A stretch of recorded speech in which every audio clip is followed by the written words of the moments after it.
Naabdan pa sa kaubang tropa sa mga pulis sa Dagu City ang suspect nga naglingkod og nakaposas nga giimbestigahan kagahapon sa hapon Pebrero 19.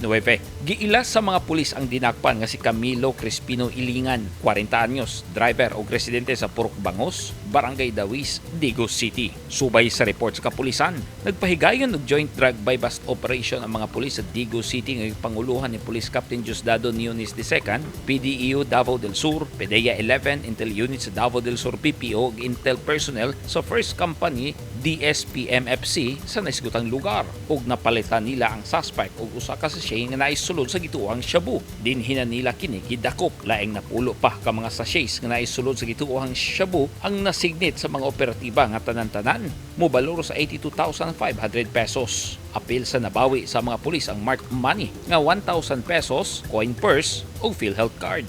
Gidala dayon sa mga pulis sa Dagu City ang suspect na driver nga gikonsidera nga street level individual.